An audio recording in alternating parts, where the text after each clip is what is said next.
Hello everyone. आपण सर्वांनी थंबनेलमध्ये title बघितलं असेल की आज आपण एक डिटेल्ड रिव्ह्यू करणार आहोत की सॅमको फ्लेक्सी कॅप फंड याच्यासाठी सबस्क्रिप्शन ऑलरेडी सुरू झालेलं आहे. 17 जानेवारी 2022 पासून याच्यासाठी ऍप्लिकेशन करण्याची सुरुवात झालेली आहे की ज्याचा जो काही टाइम आहे तर तो 31 जानेवारी 2022 पर्यंत इन्व्हेस्टर्स, युजर्स ज्यांना या फंडमध्ये इंटरेस्ट आहे तर हे त्याच्यासाठी सबस्क्रिप्शनसाठी अप्लाय करू शकतात. तर जर तुम्ही या फंडमध्ये इन्व्हेस्ट करू इच्छित असाल किंवा जर करणार असाल तर तुम्हाला या फंड बद्दलची संपूर्ण इन्फॉर्मेशन माहिती असणं आवश्यक आहे की ह्या फंडचे जे काही फंड मॅनेजर्स आहेत तर ते कोणत्या स्ट्रॅटेजीवर हा फंड रन करणार आहेत, कोणकोणते पॅरामीटर्स ते याच्यामध्ये कन्सिडर करणार आहेत. तर या सर्व गोष्टींची माहिती तुम्हाला असणे इम्पॉर्टंट आहे आणि तीच माहिती आपण या व्हिडिओमध्ये कव्हर करण्याचा प्रयत्न करणार आहोत. त्यामुळे हा व्हिडिओ जो काय आहे तो संपूर्णपणे बघा. तुम्हाला जर या फंडमध्ये अप्लाय करायचं असेल तर ह्याच्यासाठी किती अमाऊंट पासून तुम्ही सुरुवात करू शकता किंवा जर SIP सुद्धा या फंडमध्ये जर तुम्हाला सुरुवात करायची असेल तर ती मिनिमम अमाऊंट नक्की काय आहे हे तुम्हाला या व्हिडिओमधून कळणार आहे. आणि जर ऍप्लिकेशन सुद्धा जर तुम्हाला करायचं असेल तर त्याच्यासाठी सुद्धा काय प्रोसेस आहे तर ती सुद्धा इन्फॉर्मेशन आपण या व्हिडिओमधून कव्हर करणार आहोत. तर डेफिनेटली हा व्हिडिओ संपूर्णपणे पहा. तुम्हाला याच्यामधून खूप सारी माहिती कळणार आहे. तर चला सुरुवात करूया. सॅमको फ्लेक्सी कॅप फंड, तुम्हाला सर्वांना माहिती असेल की सॅमको सिक्युरिटीज हे एक ऑलरेडी स्टॉक ब्रोकिंग मधलं एक नाव आहे की जे इन्व्हेस्टर्सना, क्लायंट्सना एक ट्रेडिंग प्लॅटफॉर्म प्रोव्हाइड करण्याचं ते काम करतायत. त्याच्यानंतर ते आता म्युच्युअल फंड मध्ये सुद्धा उतरलेले आहेत की ते त्यांचा पहिला जो काही फंड आहे तर तो फ्लेक्सी कॅप फंड या नावाने ते सुरुवात करतात. तर हा जो काही फंड आहे तर हा जो काही फंड मॅनेज होणार आहे तर त्यासाठी जे काही फंड मॅनेजर्सनी जे स्ट्रॅटेजीज लावलेले आहेत, ज्या कॉन्सेप्टवर हा फंड रन होणार आहे तर त्या स्ट्रॅटेजीज आपण वन बाय वन बघूया. तर तुम्ही इथे आता या विंडोमध्ये बघू शकता की ह्याच्यासाठी जे काही फंड मॅनेजर्स आहेत तर त्या फंड मॅनेजर्सनी तीन मेन प्रिन्सिपल, तीन मेन स्ट्रॅटेजीज डिराईव्ह केलेल्या आहेत की या तीन स्ट्रॅटेजीजच्या बळावर ते त्यांचा पोर्टफोलिओ मेंटेन करणार आहेत. तर त्यातली जी काय पहिली स्ट्रॅटेजी आहे तर ती आहे की buying the efficient companies. Second आहे ॲट द इफिशियंट प्राइजेस. आणि थर्ड आहे की मेंटेनिंग द इफिशियंट कॉस्ट. आता तुम्हाला सर्वांना माहिती असेल की जर तुम्हाला स्टॉक मार्केटमध्ये तुम्ही जेव्हा काम करता तर तुम्हाला बेस्ट कंपनीज सिलेक्ट करणं इम्पॉर्टंट आहे की त्या कंपनीजमधून तुम्हाला expected returns in the sense तुम्हाला ज्या एक्सपेक्टेड गोष्टी आहेत तर त्या मिळू शकतात. तर हीच गोष्ट इथे सुद्धा अवेलेबल आहे.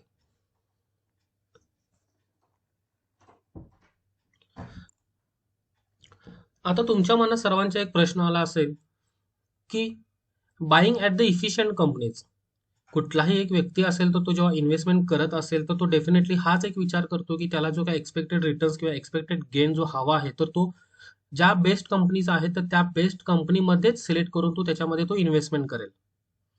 मग ह्याच्यामध्ये वेगळं काय आहे तर ह्याच्यामध्ये जे काही वेगळं आहे तर त्याला आपण म्हणू शकतो की एक जे काही हे फंड मॅनेजर आहेत तर ते एक हेक्झा शील्ड फ्रेमवर्क वापरणार आहेत की ज्याच्या मार्फत ते एक स्ट्रेस टेस्टेड ज्या कंपनीज आहेत तर त्याच्यामध्ये ते इन्व्हेस्टमेंट करणार आहेत. तर त्यातली जी काही पहिली स्ट्रॅटेजी आहे की buying at the efficient companies, तर त्याच्याबद्दलची आपण एक इन्फॉर्मेशन घेऊया की नक्की हे ऍक्च्युअल मध्ये आहे तरी काय. जसं तुम्हाला विंडोमध्ये आता इथे दिसत असेल की बाईंग द इफिशियंट कंपनीज, अशा कंपनीज की ज्या कंपनीज बेस्ट आहेत त्या कंपनीमध्येच ते इन्व्हेस्टमेंट करणार आहेत. पण ह्या बेस्ट कंपनीज कशा सिलेक्ट केल्या जाणार आहेत हा प्रश्न नक्कीच आहे. तर त्याच्यासाठी जसं मी तुम्हाला म्हणलं की ते दोन एक पॅरामीटर वापरत आहेत. तर ते पहिला पॅरामीटर आहे की हेक्साशील्ड फ्रेमवर्क सोबत आहे की स्ट्रेस टेस्टेड कंपनीज. आता तुम्हाला वाटत असेल की हे स्ट्रेस टेस्टेड नक्की कंपनीज नक्की आहे काय? तुम्हाला एक उदाहरण देऊन जर सांगायचं झालं तर आपल्याला सर्वांना माहिती आहे की एखादी गाडी किंवा एखादी कार जर लॉन्च होत असेल तर ती लॉन्च होण्यापूर्वी त्या व्हेकलवर बऱ्याच टेस्टिंग केल्या जातात. म्हणजे काय, की ती जी काही गाडी आहे तर ती सेफ्टी पॉइंट ऑफ व्ह्यू योग्य झाली आहे का, त्याचा परफॉर्मन्स जो एक्सपेक्टेड परफॉर्मन्स आहे तो परफॉर्मन्स एक्सपेक्टेड आहे का, अशा बऱ्याच गोष्टी बघितल्या जातात. म्हणजे काय, की मेन प्रिन्सिपल असते की कुठलीही गोष्ट असू दे किंवा कुठलीही जर कार ती जे डेव्हलप झालेली असेल तर ती ऍडव्हर्स कंडिशनमध्ये किंवा कुठल्याही कंडिशनमध्ये ती त्याची जे काही परफॉर्मन्स आहे तो त्याने मेंटेन केला पाहिजे, तो ठेवला पाहिजे. तोच रूल इथे सुद्धा लागू करण्यात येत आहे की अशा कंपनीज की ज्या कंपनीज ऍडव्हर्स कंडिशन मध्ये सुद्धा चांगल्या बेस्ट परफॉर्म करतील त्याच कंपनीज इथे सिलेक्ट केल्या जाणार आहेत. तर त्याला स्ट्रेस टेस्टेड कंपनीज असं म्हणतोय. ओके. तर जर स्ट्रेस टेस्टेड कंपनीज बद्दलची तुम्हाला अजून जर माहिती हवी असेल तर मी तुम्हाला इथे एक व्हिडिओ प्ले करून दाखवते की त्या व्हिडिओ मार्फत तुम्हाला एक याच्यामध्ये बेसिक आयडिया मिळून जाईल.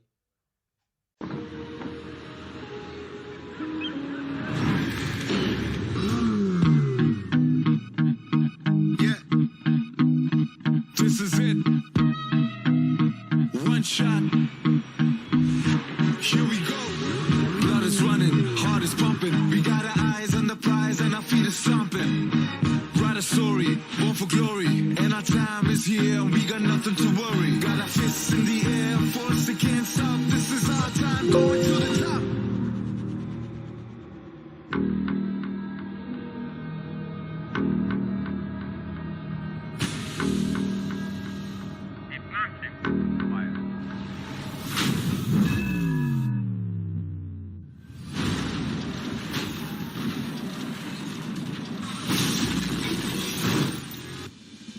We're made for this. We're made for this. इतनी स्ट्रेस टेस्टिंग आपकी सेफ्टी के लिए। कुछ इसी तरह हम भी स्ट्रेस टेस्ट करते हैं आपकी इन्वेस्टमेंट्स को। पेश है सैमको म्यूचुअल फंड, जिसका हेक्साशील्ड फ्रेमवर्क हर इन्वेस्टमेंट को एक्सट्रीम स्ट्रेस टेस्ट करता है, ताकि आपकी इन्वेस्टमेंट सिर्फ बढ़े ही नहीं बल्कि आने वाले हर स्ट्रेस के लिए तैयार रहे। आय थिंक तुम्हाला एक बेसिक आयडिया आली असेल की ही नक्की स्ट्रेस टेस्ट नक्की आहे तरी काय. जशी एखादी कार मॅन्युफॅक्चर झाल्यानंतर त्याच्यावर टेस्टिंग केलं जातं तशाच काही टेस्ट ज्या आहेत तर त्या कंपनी सिलेक्शन करण्यापूर्वी केल्या जाणार आहेत. तर त्या टेस्ट कोणकोणत्या आहेत तर ते आपण आता एक डिटेल्ड बघूया. जसं मी तुम्हाला म्हणलं की हे जे काय स्ट्रेस टेस्टिंग आहे तर ते हेक्सा शील्ड फ्रेमवर्कच्या आधारावर रन होणार आहे, की ज्याच्यामध्ये बरेच पॉइंट्स आहेत, बऱ्याच टेस्ट डिराईव्ह केलेल्या आहेत, की त्या टेस्टमधून प्रत्येक कंपनीला जी कंपनी मध्ये काम करायचं असेल की ती कंपनी जर सिलेक्ट करायची असेल तर त्या कंपनीला या फ्रेमवर्क मधून पास व्हावं लागेल. देन अँड देन ओनली ती जर कंपनी क्वालिफाय होत असेल तर तर आणि तरच तो जो काय कंपनी आहे तर ती कंपनी या पोर्टफोलिओचा हिस्सा बनणार आहे. तर हे काय जे हेक्साशील्ड फ्रेमवर्क आहे जसं तुम्ही या विंडोमध्ये बघू शकत असाल की हे हेक्सागोनल की ज्याच्यामध्ये 6 पॉइंट्स असतात. प्रत्येक पॉइंटचं तितकंच महत्व आहे की जितके त्या 6व्या नंबरच्या पॉइंटला आहे. म्हणजेच काय की या प्रत्येक पॉइंटचा समभाग हा इम्पॉर्टंट आहे. देन अँड देन ओनलीच एक प्रॉपर हेक्सागोनल बनणार आहे. म्हणजेच काय की जे हा हेक्सागोनल मध्ये प्रत्येक पॉइंटला एक टेस्ट आहे. म्हणजे एखादी जर कंपनी सिलेक्ट करायची असेल तर त्या कंपनीला ह्या 6 पॉइंट्स मधून पास व्हावं लागेल तरच ती कंपनी त्या पोर्टफोलिओचा हिस्सा बनणार आहे. तर त्यातली जी काय पहिली कंपनी आहे तर ती पहिली कंपनी सपोज एखादी कंपनी सिलेक्ट केली तर त्या कंपनीवर पहिली टेस्ट जी काय रन केली जाणार आहे तर ती टेस्ट आहे तर ती आहे म्हणजे competitive strength and pricing power stress test. नावाप्रमाणेच की जर एखादी कंपनी सिलेक्ट केली असेल तर त्या कंपनीची स्ट्रेंथ कितपत आहे हे पहिल्यांदा चेक केलं जाणार आहे. त्या कंपनीची व्हॅल्यू मार्केटमध्ये किती आहे, त्या कंपनीचा प्रेझेन्स बघितला जाणार आहे. जर त्या टेस्टमधून तर ती कंपनी पास होत असेल तरच ती कंपनी सेकंड टेस्टला क्वालिफाय होईल. आता जी काय सेकंड टेस्ट आहे तर त्याच्यामध्ये बॅलन्स शीट अँड डेप्ट टेस्ट. कंपनीची बॅलन्स शीट चेक केली जाणार आहे, कंपनीवर कर्ज किती आहे हे बघितलं जाणार आहे, कंपनीचं प्रॉफिट काय आहे, कंपनीचे लॉसेस किती झालेले आहेत, कंपनीचा रेव्हेन्यू काय आहे, कंपनीच्या पाठीमागचा ट्रॅक रेकॉर्ड कसा आहे, हे सर्व ह्या टेस्टमध्ये चेक केलं जाणार आहे. देन जी थर्ड टेस्ट आहे तर त्याच्यामध्ये reinvestment and the growth stress test. एखादी जर कंपनी असेल तर त्याच्यामध्ये ती कंपनी रिइन्व्हेस्टमेंट किती करते, फ्युचर डेव्हलपमेंटसाठी त्या कंपनीची अपॉर्च्युनिटीज किती आहेत, कंपनीची फ्युचर पॉईंट ऑफ व्ह्यूने काही ग्रोथ दिसतेय का, हे सुद्धा या टेस्टमध्ये चेक केलं जाणार आहे. जी चौथी टेस्ट आहे तर त्याच्यामध्ये corporate governance and the leadership test. म्हणजे त्या कंपनीच्या जी काय मॅनेजमेंट बॉडी असेल तर त्याच्यामध्ये कोण कोण अवेलेबल आहे, त्यांचा कंपनीकडे बघण्याचा दृष्टिकोन कसा आहे, त्यांची जी लिडरशिप क्वालिटी आहे तर ती कशी आहे, हे सुद्धा या टेस्टमध्ये चेक केलं जाणार आहे. जी पाचवी टेस्ट आहे तर ती पाचवी आहे ती कॅश फ्लो स्ट्रेस टेस्ट. आता कंपनीचे बॅलन्स शीट जर प्रॉपर असेल तर त्या कंपनीमध्ये अपॉर्च्युनिटी दिसत असतील तर त्या कंपनीचा कॅश फ्लो पण तितकाच महत्वाचा आहे.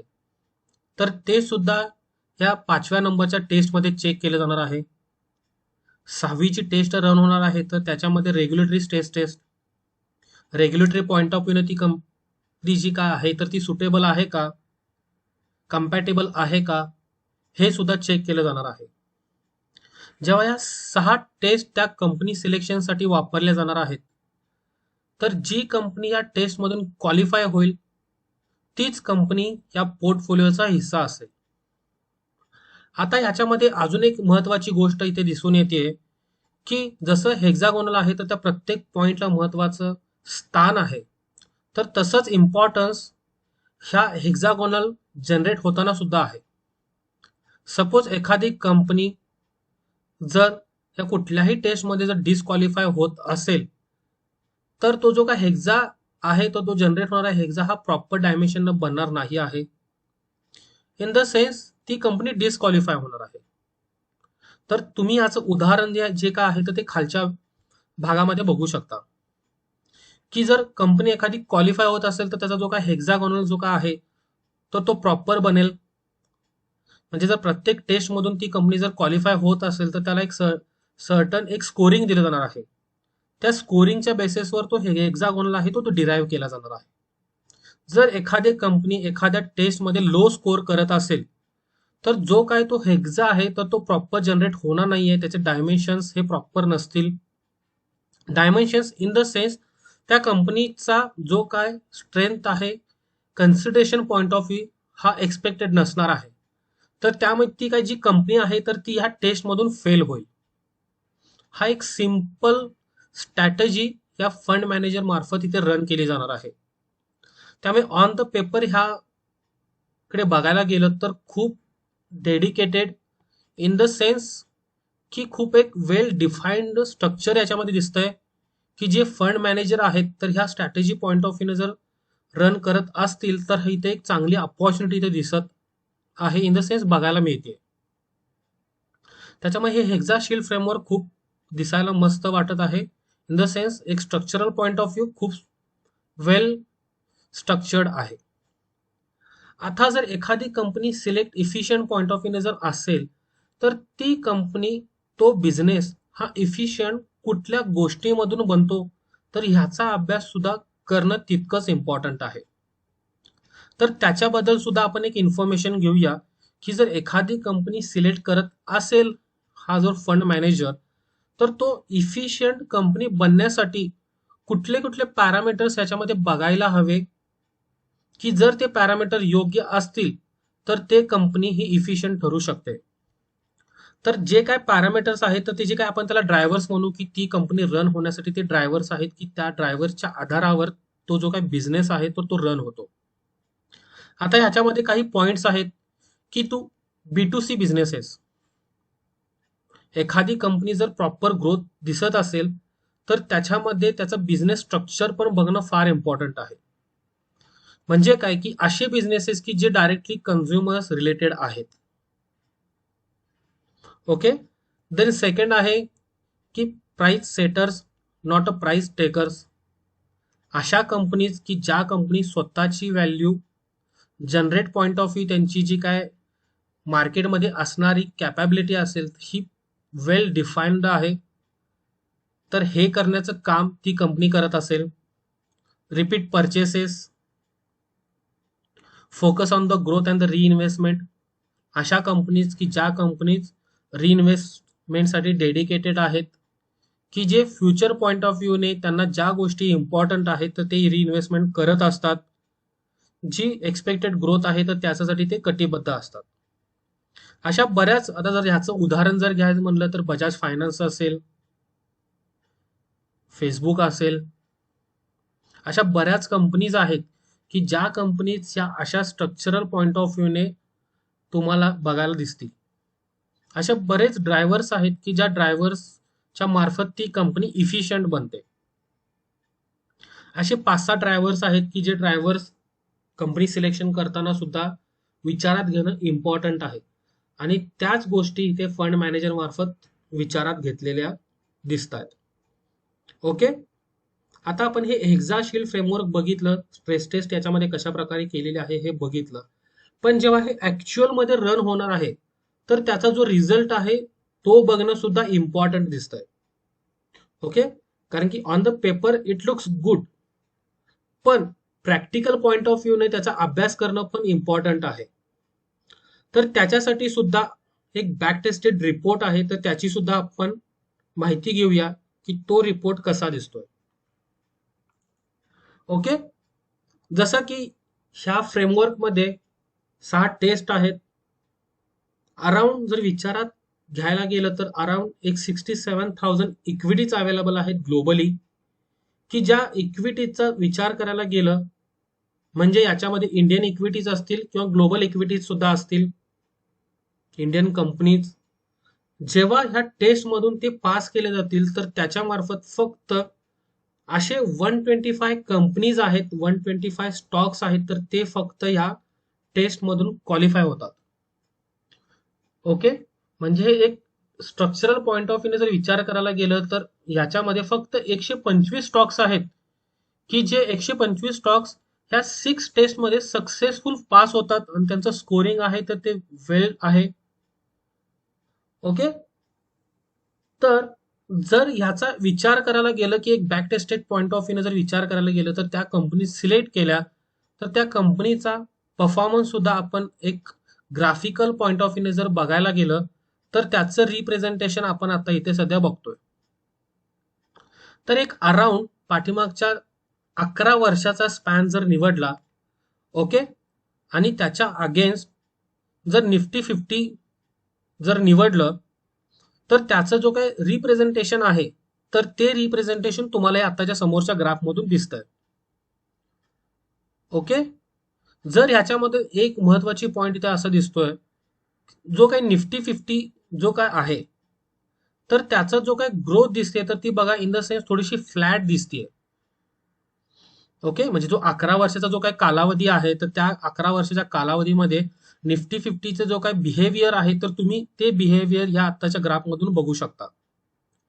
आणि त्याच्या अगेन्स्ट जर तुम्ही ह्या स्ट्रेस टेस्टेड कंपनी सिलेक्ट केल्या असतील, फॉर एक्झाम्पल जसं आपण मी म्हणलो की 125 कंपनीज आहेत तर त्या कंपनीज फक्त यासाठी क्वालिफाय होतात, तर त्याचा जर परफॉर्मन्स याच्या अगेन्स्ट जर कन्सिडर करायला गेलं तर त्याचा जो तुम्ही काही ग्राफ आहे तो राईज मध्ये तुम्हाला दिसतोय. का दिसतोय? कारण की ह्या कंपनीचं ट्रॅकिंग, या कंपनीचं असणारं पोटेन्शियल इथे कन्सिडर केलेलं आहे आणि त्याच्यामध्येच फक्त इन्व्हेस्टमेंट केलेली दिसते. ओके.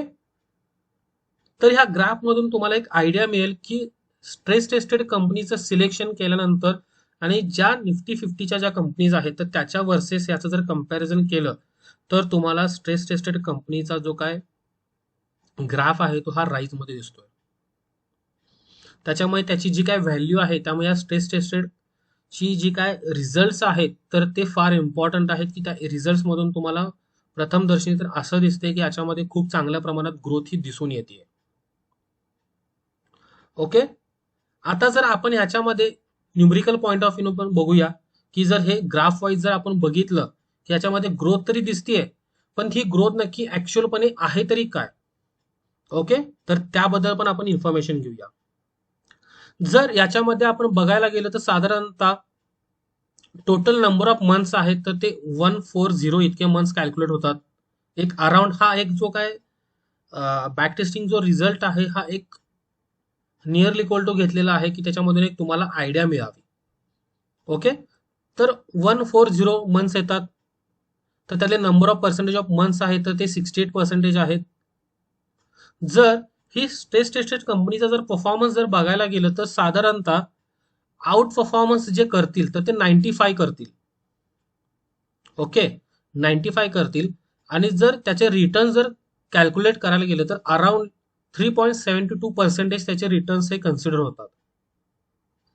म्हणजे जर बेस्ट जर विचार करायला गेलं तर 3.72% ह्याच्यामध्ये तुम्हाला व्हॅल्यू दिसेल. आणि जर अंडर परफॉर्मिंग मंथ जर कन्सिडर करायला गेलं या out of 140 months out of, तर -2.80 इतकं पर्सेंटेज हे आउट परफॉर्मन्सचा असेल, सॉरी अंडर परफॉर्मिंगचा असेल.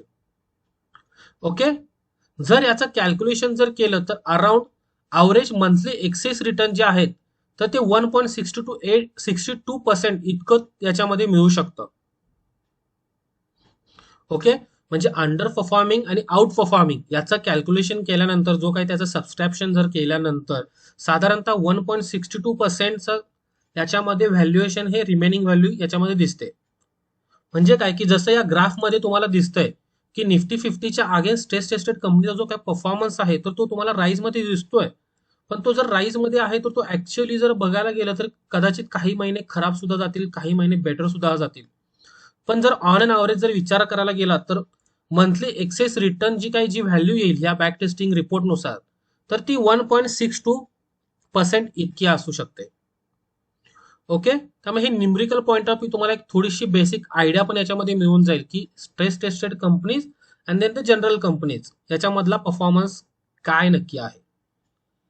आता फंड मॅनेजरचं याच्यामध्ये अजून सुद्धा एक इम्पॉर्टंट थिंकिंग आहे की याच्यामध्ये ते कुठल्याही प्रकारच्या पीओसी मध्ये इन्व्हेस्ट केलेले जाणार नाही आहेत. ओके, कुठल्याही इन्व्हेस्टमेंटचे जे काय फॅड्स असतील तर त्याच्यामध्ये ज्या कुठल्या कंपनीज अवेलेबल असतील तर त्या कंपनीजमध्ये इन्व्हेस्टमेंट केली जाणार नाही आहे. म्हणजे एखाद्या कंपनीमध्ये सुरुवात करण्या अगोदर त्या कंपनीचा ट्रॅक रेकॉर्ड जितका महत्वाचा आहे तितकंच त्या कंपनीची असणारी स्ट्रेंथ जशी महत्वाची आहे तसंच आपण कुठल्या गोष्टी न करायला पाहिजे ह्या पण इम्पॉर्टंट गोष्टी आहेत. तर त्या पण गोष्टी या इथे तुम्हाला दिसून येत आहेत. ओके, तर त्यामध्ये जे काय 3E स्ट्रॅटेजी आहे तर त्या स्ट्रॅटेजी मधले पहिली स्ट्रॅटेजी आहे की अशा कंपनीज बाय केल्या जातील की ज्या इफिशियंट आहेत, की ज्या टेस्टमध्ये क्वालिफाय होतील. ओके, देन सेकंड स्ट्रॅटेजी आहेत की try to buy at inefficient prices. जेव्हा एखादी कंपनी सिलेक्ट झाली तर त्या कंपनीचं व्हॅल्युएशन इम्पॉर्टंट आहे. म्हणजे काय की ती कंपनी कुठल्या व्हॅल्यूला बाय केली जावी, कुठल्या प्राइसला बाय केली जावी हे पण तितकंच इम्पॉर्टंट आहे. त्यामुळे त्याचे जे काय कॉस्टिंग असतं तर ते कॉस्टिंग पण महत्वाचं आहे. ओके, जर तुम्ही ऑलरेडी म्युच्युअल फंड मध्ये वगैरे काम करत असाल तर तुम्हाला एक साधं बेसिक मी उदाहरण देऊ इच्छितो की जर सपोज कोणतरी इंट्राडे करत असाल तर इंट्राडे मध्ये तुम्हाला सर्वांना माहिती असेल की जेव्हा आपण एक ट्रेडिंग करतो तर त्यावेळी अनेक अशा कॉस्ट असतात की त्या कॉस्ट आपल्याला पे करावे लागतात. ओके, तर त्या कुठल्या कुठल्या असतात, सिक्युरिटी ट्रान्झॅक्शन टॅक्स असू दे, ओके, ब्रोकरेजेस असू दे, सेबी टॅक्स असू दे, असे व्हॉट एव्हर खूप ट्रान्झॅक्शन टॅक्स असू दे, असे खूप टॅक्सेस असतात की ते टॅक्सेस इथे पे करावे लागतात. तर जेव्हा आपण एखाद्या स्टॉकमध्ये एंट्री घेतो तर त्याच्यामध्ये ब्रेक इव्हन पॉईंट जितका महत्वाचा आहे तसंच त्या कॉस्टचं कॅल्क्युलेशन सुद्धा इम्पॉर्टंट आहे. त्यामुळे इथं या फंडमध्ये ही एक काळजी घेतली जाणार आहे की एखाद्या कंपनीमध्ये इन्व्हेस्टमेंट करत असेल तर त्या करत असताना तर त्याच्यामध्ये अदर ज्या काय कॉस्ट इन्क्लुडेड आहेत तर त्या कॉस्ट सुद्धा इथे कन्सिडर केल्या जाणार आहेत. म्हणजे काय की मिनिमम कॉस्ट याच्यामध्ये कन्सिडर केली जाणार आहे की जर पोर्टफोलिओ मेंटेन करायचा असेल तर त्याच्यामध्ये मिनिमम कॉस्ट ही कन्सिडर करण्याचा प्रयत्न याच्यामध्ये दिसत आहे. ओके. आता बरेच म्युच्युअल फंड असतील ऑलरेडी, तुम्ही जर त्याच्यामध्ये तुमची इन्व्हेस्टमेंट असेल तर याच्यामध्ये तुम्ही बघितलं असाल की याच्यामध्ये बऱ्याच प्रकारचे हिडन कॉस्ट पण तुम्हाला याच्यामध्ये दिसू शकतात, की ज्याचं नॉलेज आपल्याला थोडंसं कमी जाणवून येतं. पण ह्या म्युच्युअल फंडमध्ये, सॅमको फ्लेक्सी कॅप फंडमध्ये इथे एक त्यांनी इम्पॉर्टंट पॉईंट लिहिलेला आहे की जे काही कॉस्ट असतील त्या कॉस्ट आम्ही मिनिमम ठेवण्याचा प्रयत्न आम्ही करतच आहोत. सोबतच एक अशी फर्स्ट इंडियाची एएमसी आहे की ती व्हॉलेंटरी डिलिंग कॉस्ट जी काय आहे तर ती डिस्क्लोज करण्याचं म्हणजे प्रदर्शित करण्याचं काम हे ह्याच्यामार्फत केलं जाणार आहे. ओके. त्यामुळे हा एक पॉईंट खूप इम्पॉर्टंट आहे की तो पॉईंट तिथे ते मेंटेन करण्याचा प्रयत्न करतायत. त्यामुळे एखादी कंपनी बाय केल्यानंतर त्याच्यामध्ये येणारे अदर कॉस्ट सुद्धा महत्वाचे आहे, तर ते कॉस्टचं रिडक्शन असू दे तर ते सुद्धा इम्पॉर्टंट आहे, तर ती गोष्ट सुद्धा इथं याच्यामध्ये केली जाणार आहे. ओके. देन हा आहे एक सेकंड स्ट्रॅटेजी की ज्याच्यामध्ये buy at the efficient prices. आता जर एखादी कंपनी हे केलं, जसं मी तुम्हाला म्हणलं की 125 स्टॉक्स आहेत की जे स्टॉक्स या टेस्ट मधून क्वालिफाय होतात, पण जो काय सॅमकोचा हा फ्लेक्झी कॅप फंड आहे तर त्याच्यामधून फक्त आणि फक्त 125 मधले फक्त 25 स्टॉक सिलेक्ट केले जाणार आहेत. ओके. फक्त 25 स्टॉक्स मध्येच जी काय इन्व्हेस्टमेंट आहे तर ती इन्व्हेस्टमेंट केली जाणार आहे आणि हा जो काय पोर्टफोलिओ आहे तर तो मेंटेन करण्याचं काम हे यांचे फंड मॅनेजर करणार आहेत. तर त्यातलं तुम्ही एक आता इथे तुम्ही एक ग्राफिकली परत एक बघू शकता ग्राफ वाईज की त्याच्यामध्ये नक्की ऍक्च्युअल मध्ये आहे काय. आता तुम्ही इथे एक तुम्हाला निदर्शनास येईल 100 आउट ऑफ जे काय 35% जे काय इन्व्हेस्टमेंट असणार आहे तर ती ग्लोबल इक्विटीज मध्ये असणार आहे. ओके. आणि जी काय 65% जी काही इन्व्हेस्टमेंट असणार आहे तर ती इंडियन इक्विटीज मध्ये असणार आहे. म्हणजे जर 25 स्टॉक्स हे याच्यामध्ये सिलेक्ट करणार असतील तर त्याच्यामधले फक्त 65% इन्व्हेस्टमेंट हे फक्त इंडियन इक्विटीज मध्ये करणार आहेत आणि फक्त 35% इन्व्हेस्टमेंट आहे तर ती ग्लोबल इक्विटीज ज्या अवेलेबल आहेत ह्या 125 स्टॉक्स मधले, तर त्याच्यामधल्या जे सिलेक्टेड 25 स्टॉक्स आहेत तर त्याच्यामध्ये हे करणार आहेत. ओके. आता तुम्हाला कळालं असेल की फक्त 25 स्टॉक्सचाच हा एक पोर्टफोलिओ ते मेंटेन करण्याचा प्रयत्न करणार आहेत. तर त्याच्यामध्ये जर आपण एक ग्राफिकली विचार करायला गेलं की number of the stocks in the portfolio म्हणजे या स्टॉक्स मध्ये किती प्रमाणात स्टॉक्स आहेत आणि त्याच्या अगेन्स्ट त्याचं स्टँडर्ड डेव्हिएशन. ओके. तर जर ते चेक करायला गेलं तर अराउंड 20 to 25 स्टॉक्सचा जो तुम्हाला इथे एक ग्राफ दिसतोय की त्याच्यामध्ये जर तुम्ही बघायला गेलं तर जी काय मार्केटची जी काही रिस्क आहे तर ती तुम्हाला आफ्टर द सर्टन टाइम म्हणजे 25च्या लेवलला आल्यानंतर तुम्हाला एक ती स्टेडी बघायला मिळू शकते. हे जे काय आहे हे टोटली बॅक टेस्टेड रिझल्टच्या आधारावर जनरेट केलेलं एक हे ग्राफिकल रिप्रेझेंटेशन आहे. ओके. सो आय थिंक तुम्हाला याच्याबद्दल एक थोडीशी आयडिया मिळत असेल की हा जो काही फंड मॅनेजर आहे तर त्याची सायकॉलॉजी, त्याची जी काय कामाची प्रणाली आहे तर ती कशा प्रमाणात ते मेंटेन करण्याचा इथे प्रयत्न करतायत. त्यामुळे फक्त हा 25 स्टॉकचाच पोर्टफोलिओ आहे की ज्याच्यामध्ये ते मेंटेन करून याच्यामध्ये एक बेस्ट पोर्टफोलिओ मेंटेन करण्याचं ते काम करणार आहे. ओके. आपण पहिली स्ट्रॅटेजी बघितलेली आहे की बाय द कंपनीज ज्या कुठल्या कंपनीज आहेत तर त्या इफिशियंट कंपनीज बाय करणार आहेत ते. देन सेकंड आहे की ज्या कंपनीज बाय केल्यानंतर त्या ऍट द इफिशियंट प्राइजेस मध्ये बाय केली जाणार आहेत. त्याचा परफॉर्मन्स पण तुम्ही आता इथे बघत आहात. ओके. तर अजून सुद्धा ह्याच्यामध्ये एक महत्वाची गोष्ट आहे की ह्या कंपनी ज्या काही सिलेक्ट केल्यानंतर सपोज आता त्यांनी कंपनी सुद्धा सिलेक्ट केली, 25 स्टॉकचा एक जो पोर्टफोलिओ आहे तर तो त्यांनी सिलेक्ट केलेला आहे, बरोबर. तर हा जेव्हा सिलेक्ट केल्यानंतर ह्याच्यामध्ये ते काळजी पण घेत आहेत की ह्या गोष्टी या फंड मॅनेजर्स मार्फत केल्या जाणार नाही आहेत.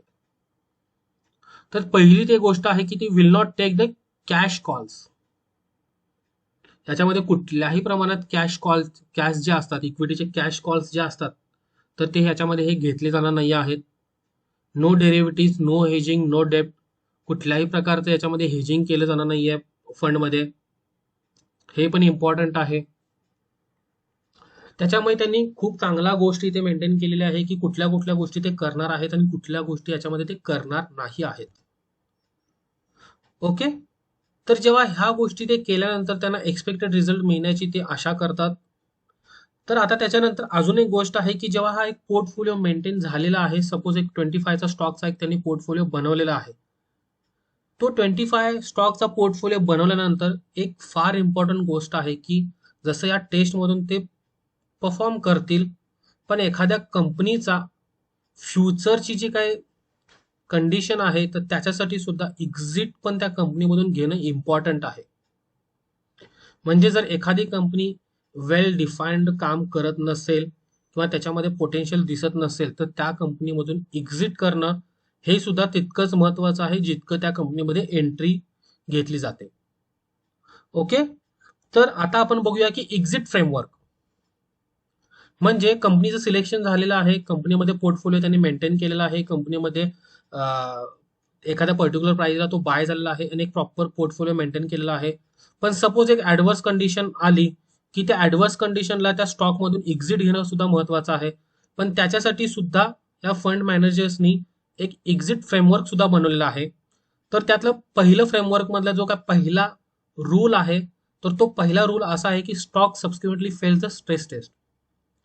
म्हणजे जी स्टॉक सिलेक्शन करते वेळी जी टेस्टिंग रन केली जाणार आहे तर ती अशी नाही आहे की ती फक्त पहिल्यांदाच रन केली जाणार आहे.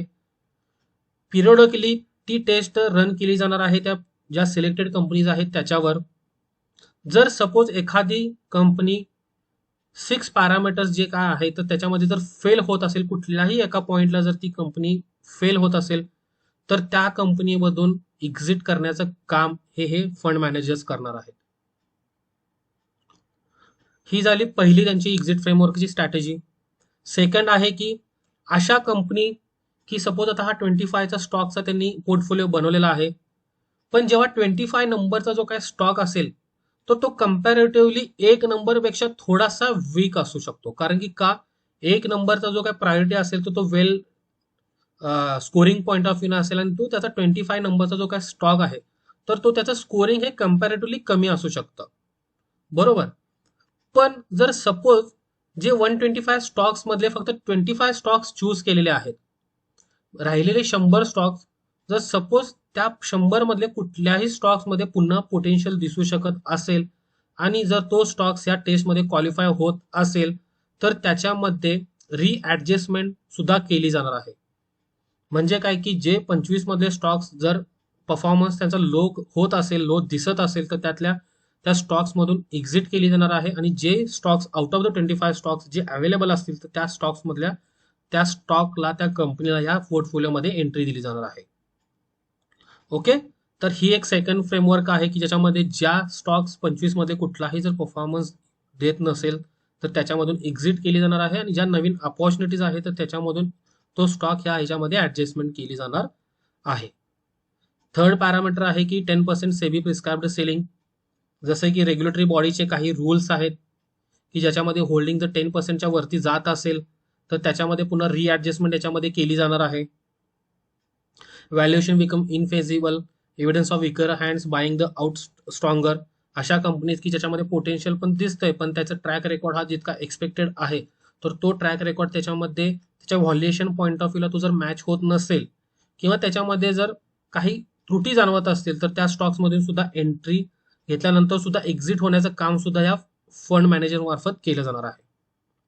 त्याच्यामुळे हा एक एक्झिट फ्रेमवर्क आहे की जो फ्रेमवर्क इथे अप्लाय करतायत फंड मॅनेजर्स.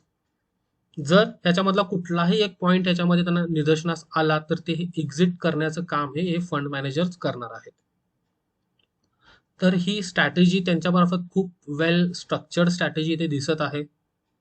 त्याच्यामुळे आय होप की तुम्ही हा व्हिडिओ जेव्हा बघताय तर तुम्हाला एक थोडीशी बेसिक आयडिया आली असेल की जर इन्व्हेस्टमेंट करताना ह्या फंड मॅनेजरची सायकॉलॉजी किंवा त्यांचं काम करण्याचं स्ट्रक्चर कसं आहे. त्यामुळे तुम्हाला एक आयडिया आली असेल की जर ह्या फंडमध्ये इन्व्हेस्टमेंट करायची असेल तर त्याच्यामध्ये कुठल्या कुठल्या गोष्टी इम्पॉर्टंट घेणं महत्वाचं आहे. सो आय थिंक तुम्हाला ही सगळी इन्फॉर्मेशन कदाचित चांगल्या प्रमाणे कळाली असेल. तुम्हाला जर काही डाऊट असतील तर डेफिनेटली खाली कमेंट बॉक्समध्ये तुम्ही तुमचे प्रश्न विचारा. मी तुम्हाला उत्तर देण्याचं नक्की प्रयत्न करेल. ओके. सो आय थिंक हा पूर्ण जो काय त्यांचा जो काय फ्रेमवर्क आहे तो फ्रेमवर्कची अंदाजे तुम्हाला सगळी इन्फॉर्मेशन याच्यामार्फत मिळाली असेल.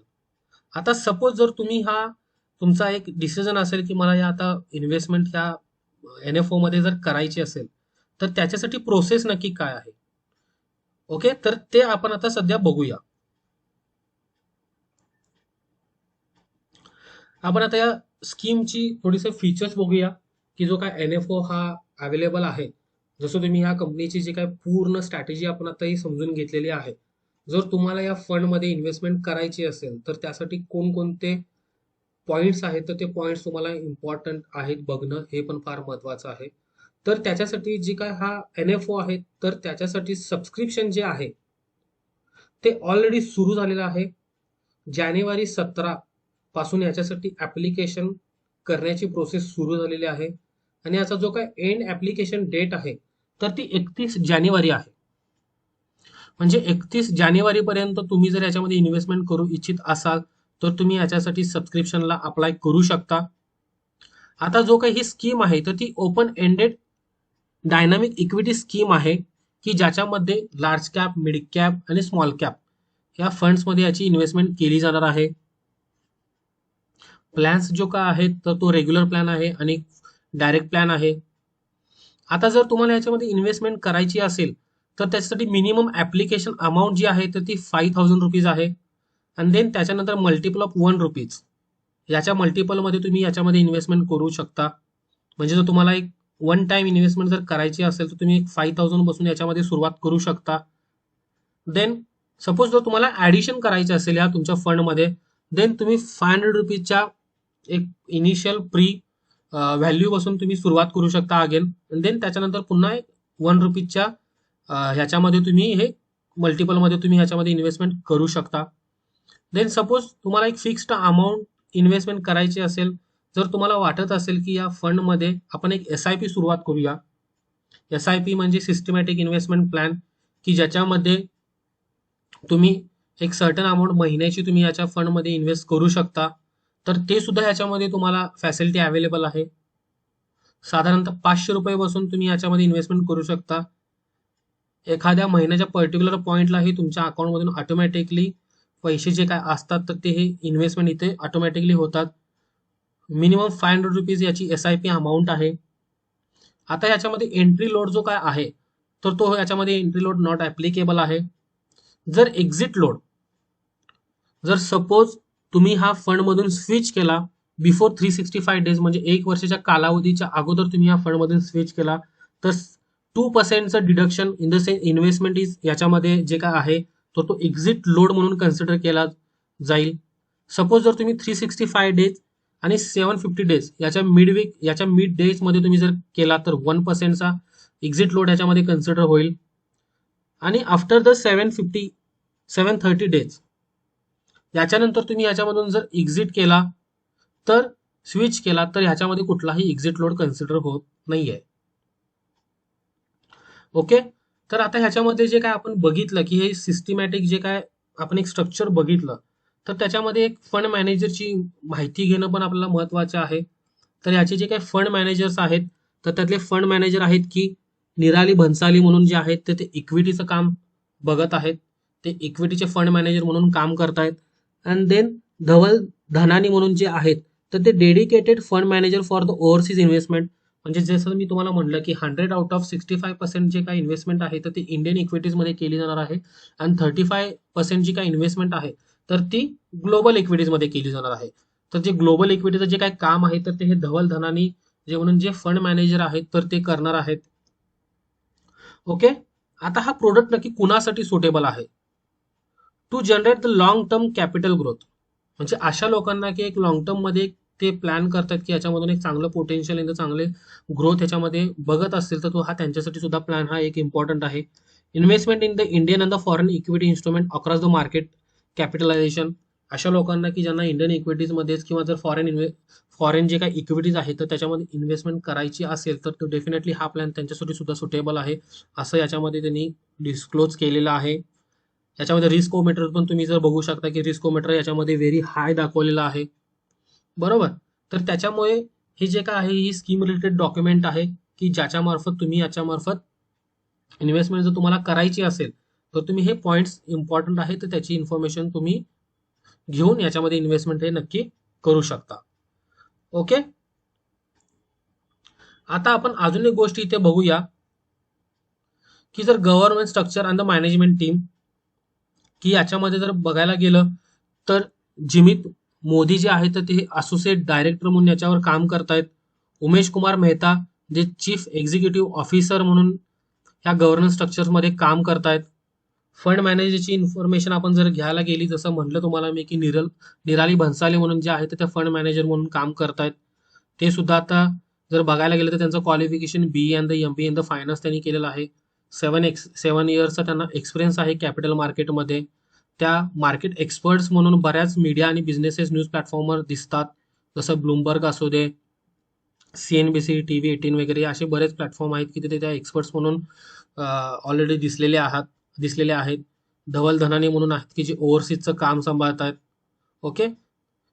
पारस म्हणून जे आहे तर ते head of the equity research आहेत तर ते इक्विटी रिसर्च ते काम सांभाळत आहेत. अशी इन्फॉर्मेशन यांच्या रिलेटेड तुम्हाला याच्यामध्ये बघायला मिळू शकते. आय थिंक हे इतकं इन्फॉर्मेशन तुम्ही जर इन्व्हेस्टमेंट करणार असाल तर ह्या सगळ्या इन्फॉर्मेशन तुम्हाला इम्पॉर्टंट आहेत.